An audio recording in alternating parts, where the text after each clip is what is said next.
St. Mary Netherton Daily Chronicle, Evening Edition, August 2nd, 1925. Good evening, dear listeners. Edmund Pruitt addressing you as the Vesper bells fade into the tranquil Sunday evening air.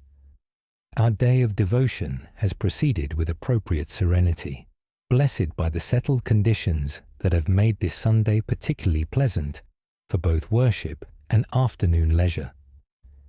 The morning service was well attended, with the Church Flower Committee's arrangement drawing considerable admiration.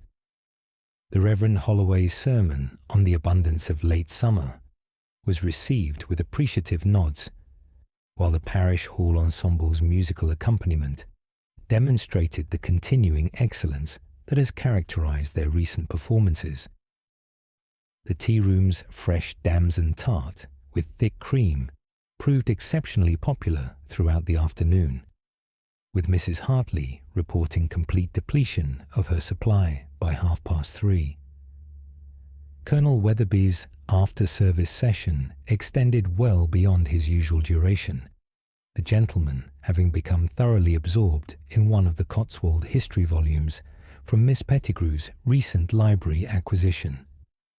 Watson spent the afternoon conducting what Mrs. Hartley characterizes as thorough Sunday supervision from his favorite window cushion, ensuring the establishment maintained its devotional day tranquility. I am pleased to report a charming development that has brought considerable delight to our community this afternoon. Mrs. Fletcher's preparation of her grandmother's traditional apple butter has attracted the assistance of several village ladies, transforming what began as individual endeavour into a most pleasant social gathering. Mrs. Hargrove, Mrs. Simmons, Miss Twigg, Mrs. Caldwell, and Miss Thornfield arrived at the Fletcher cottage shortly after 2 o'clock, each bearing additional copper pots and wooden stirring spoons passed down through their own families.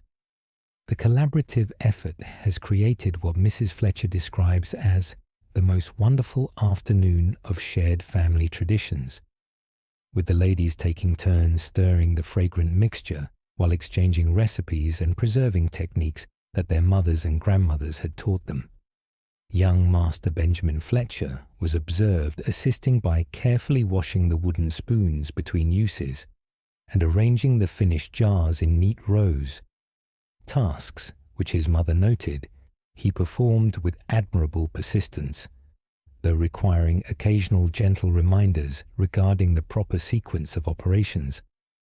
Mrs. Fletcher has graciously promised to share the family recipe with the Heritage Preservation Committee, noting that such traditional knowledge deserves proper documentation for future generations. Mrs. Barnes's leghorn hen maintained its Sunday observance with appropriate dignity, producing no afternoon egg while resting contentedly beneath the apple tree's dappled shade. Dr. Peterson suggests this represents proper Sabbath reflection while preserving the agricultural dedication that has brought recognition to our community. The bird was observed conducting its evening constitutional with characteristic composure, pausing frequently to examine the interesting scents emanating from the Fletcher cottage's kitchen garden. That concludes our evening report.